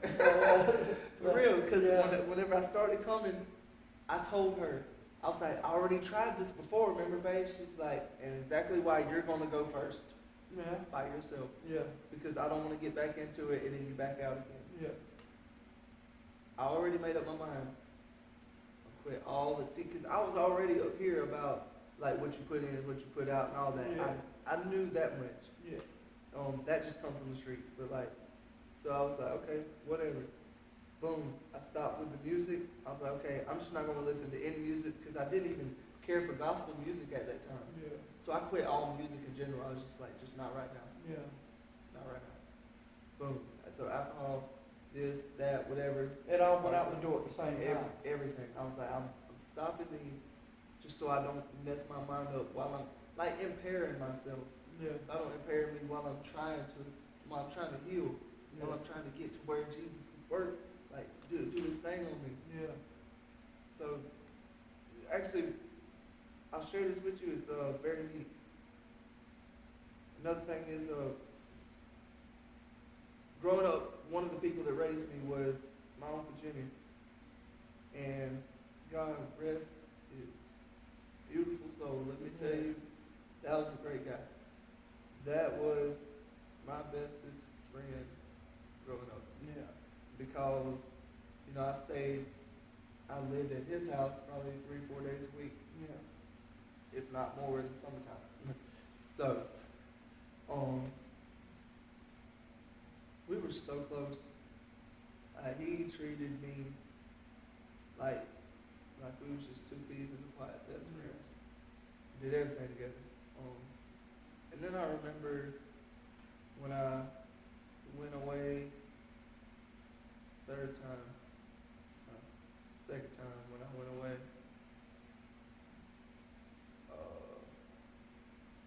my dad came and visited me, holy moly, this is a part of a testimony. There's a backstory behind it. I don't know if I can give it, but I could try it on. So we were close all these years. I love that man with all my heart. Mm-hmm. And so I was still messed up on drugs. Actually, before I got arrested, that time, I remember shaving my head, and then I went and broke into his house, and while he was laying in the bed sick, and yeah, because I had decisions I had to make. Oh my God. So I ended up being arrested. I was I ended up turning up inside of the jail. First I was in Horne, and then general population. Then I went to 353. Then I went back to the Horne. And my dad came and visited me, and I was like, "What in the world? Like, what are you doing here?" You know? And he was like, "Your Uncle Jimmy died." Like, and I'm here, and after what I did, I never got a chance to tell him, like, Yeah, I know that's hard. And probably more painful is the fact that he never got to live to see what Jesus done in your life, man. he was, No, that's hard, dude. I didn't make it to my granny's funeral. My mom's mom. I didn't make it to her funeral because I was too busy running the streets. So I ended up and I think I visited her in the hospital like 3 weeks or something before she passed. But she was in there for another 3 weeks before she passed. yeah. And then I didn't tell her bye, and I didn't come to her funeral. And that's one of the things, like, you'll always remember it, bro, but there's forgiveness to be had, you know? What's crazy is I was telling my dad, I was like, that's crazy, because just 2 nights before he came to tell me that, I had a dream. I was in this building, and people were dressed nice, but they kept walking in and out the building. And I was sitting at the bottom of a staircase playing my guitar. My Uncle Jimmy was sitting at the top of the staircase, looking down at me, just going, like, with his smile, not just a movie smile, like his smile, the way he smiled. Yeah. He was looking down at me, smiling, and he was just like, watching me play my guitar as I enjoyed it. And I was just, didn't even think about all the people walking in and out. And then I put 2 and 2 together. So he came and visited me. God allowed him to visit me before, like, when he passed away. I get it. Because I was like, when did he pass away? Yeah. And he was like, 3 days ago. Yeah. 3 days ago. You're telling me the same night I Yeah. haven't talked to anyone. I can't even get to talk to anyone. Yeah. And I'm having a dream Yeah. about this. A couple months ago, I actually prayed to God. God, I need to talk to him. I never got to talk to him in that dream. I didn't know. God, I need to talk to him. Please, God. When I tell you, I don't know what it was. God can do anything. So I'll start there. Yeah. It wasn't a dream. God can do anything. And I kept praying for it. Me and Cindy were at the old house. And I remember I was walking into his house, and he was laying in the bed sick. I crawled up there to see him, and that I remember he looked at me. I looked at him in his eyes, and it was real as I'm seeing you. He was like, "You know we don't have much time. You already asked God for this. You want to see me? What is it?" And I just opened my hand, and we hugged each other, and we just cried and cried, and I kept saying, I'm sorry, I love you. Like, God, I had no control, like, the devil was killing me, like, and he just kept saying, I know, hush, I know, like, hold me, I love you. Yeah. He said, I love you, son, I know, it's okay. And then I remember whenever I lifted up just to look at his face, we both knew that time was up. For real. Yeah. Like, he knew too. Yeah. It wasn't like in the dreams, like how dreams do. It was Yeah. like, he was like, okay. Time to go. Yeah. Yeah. Like, and he I don't have, look, I don't know. I'll be I'm just honest, saying. I don't have an explanation for that. And I I'm don't not know. arrogant enough to sit there and say that God couldn't have put you in touch with your uncle. Like, I don't know that. Yeah, You I don't know. um, I just don't want to put out this, all this and that. Yeah, Like, yeah, yeah. Just no, to whatever that anybody Yeah. thinks it was, but it was awesome because I needed it. Yeah, I mean, it could simply have been that God allowed you to, maybe through a dream, a memory, or Something. whatever, to have that, to get that closure that you needed. Yeah. And God, man, that's beautiful. And the fact, like, knowing he did that, it was beautiful. dude, like, Oh, man. sometimes, man, That was it. you know, So, it says God will give us the desires of our heart, you know, and sometimes He has to change the desires of your hearts before, because whatever it is that you desire at the times outside of His will, yeah. and then there's sometimes He just gives us, because He's a good God and He loves you, Yeah. and maybe He knew that you needed some closure, and He gave you a dream or a vision. I don't know it all. I don't have all the answers. But it gave you what you needed, didn't it? Hey, so let's talk about the music, though. So you played music since you was 12. You quit it when you quit everything else this last time, the drugs and alcohol. Well, drugs had been done, but alcohol and all the rest. And so, what was it? What made you pick that guitar back up again? Was it when you come to church at Cross Point, or before? Had to be because I was humming on a pew one day.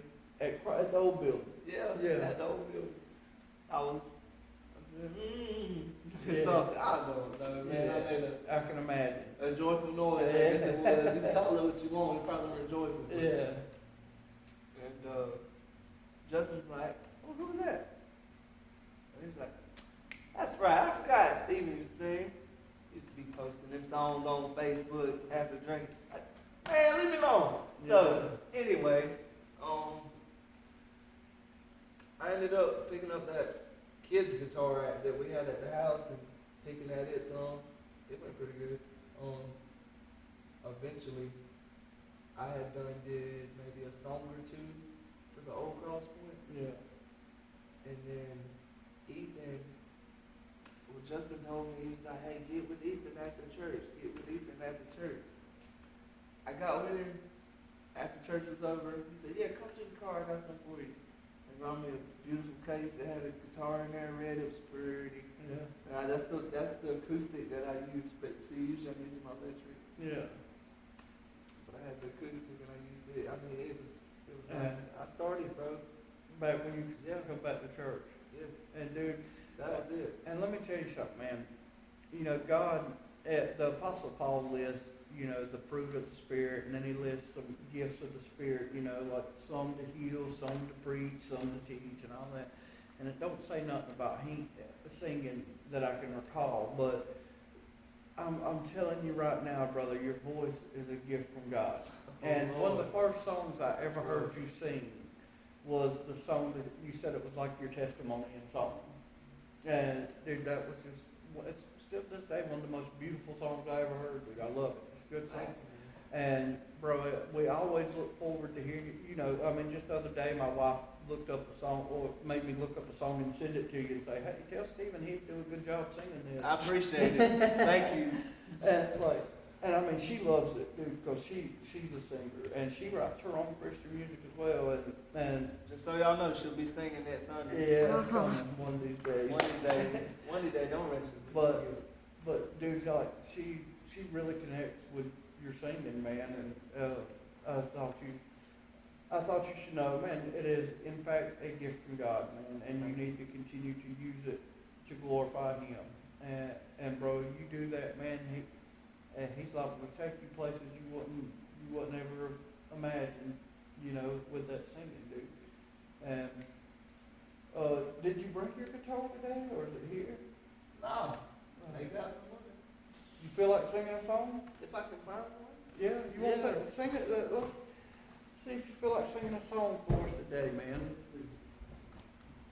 My bad, Tyler. Yeah, he'll be alright. I know you wouldn't mind.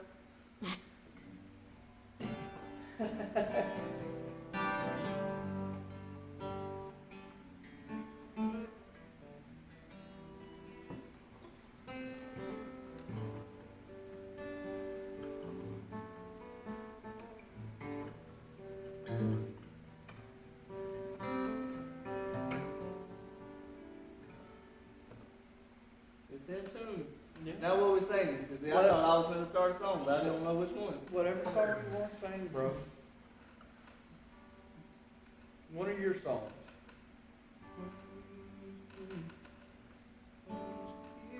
Shine on me, lift up your song.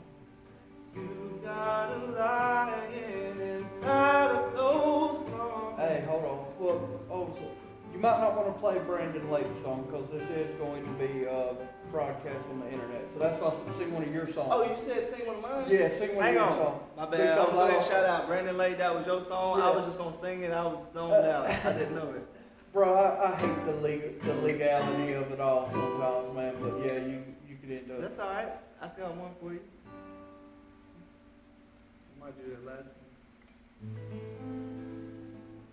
And I sincerely doubt Brandon Lake would sue this little bitty podcast. But you know, I just. How'd it go? Okay.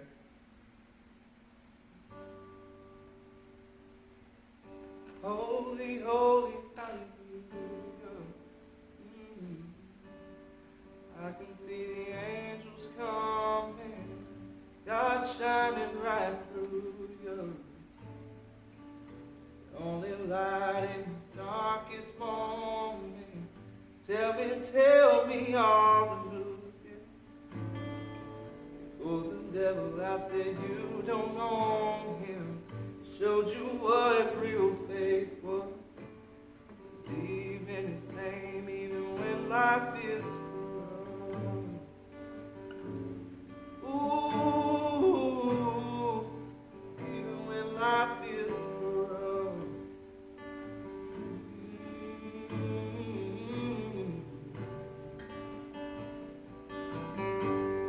Kingdom come, let go. Will be done. Oh, he tried to take my voice. Yeah. I'm not going for it. Yeah. Watch this. Hit me with this. Come on. Come on. Come on. You gotta do the singing. Kingdom come, let it go. Will be done. Oh, he's trying to take it. You It's see all this? good, bro. I ain't worried about. Watch this. Yeah, Because I want look, y'all to know, I want y'all to witness this, like for real. He's trying to take my voice. and just a fair warning. Mm. Don't expect me to clap on beat, dog. I'm the most. I can tell, man, you're I'm sounding like a white dude. I'm so sorry, white, man. bro. It's okay. I'm It's okay. so white, It's dog. all right. It's all right. I'm like, I said, oh, don't do that. Okay. Really? I'm not gonna let him take my voice. Dude, sing I'm not letting him take my voice. You got it, bro. Oh, ooh, woo! That ought to wake him up. That gun can't have my voice. Hey, don't be judging me, Lord. Alright, so I love you, bro. Yeah, man. Well, you know, we gotta do the same. Alright, let's go. Kingdom come, let go. Will be done. Amen. Gone. Speak on how you died, but Lord, you live it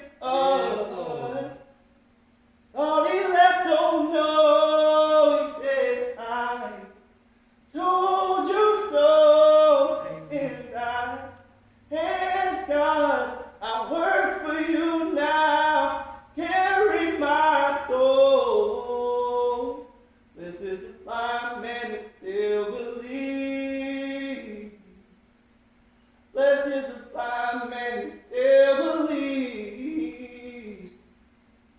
I was burning in a fire, had a fever. Thought my time had came. Found out the hard way, the tree of life isn't cedar, but in your heart it stays. You made me a believer. So believe I spread your name and thank God for the preacher. We all get together in the church and start to sing. And kingdom come, let go. Will be done, we gon' speak on how you died, but Lord, you live in us. You thought he left, oh no, he said, I told you so. In thy hands, God, I work for you now. Carry my soul. Blessed is the blind man that still believes. Blessed is the blind man that still believes. Blessed is the blind man that still believes. That's what I'm talking about, bro, dude. I was like, tell him shut up, man. He can't have a voice, man. That sucker trying to cut out on his. I need my drink. I know he said no drink and stuff. It'll be alright. But get what? He make exceptions for old Steve. No, we'll edit the coke out of there, man. Make exceptions. Won't he, Lauren?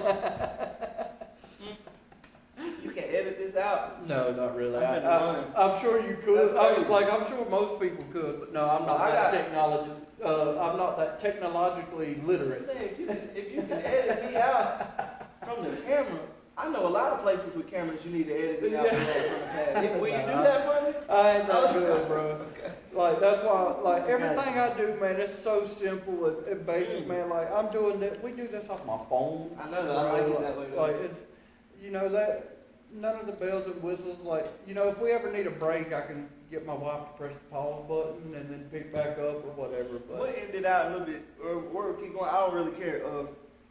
Hit the button. Oh, you need a break?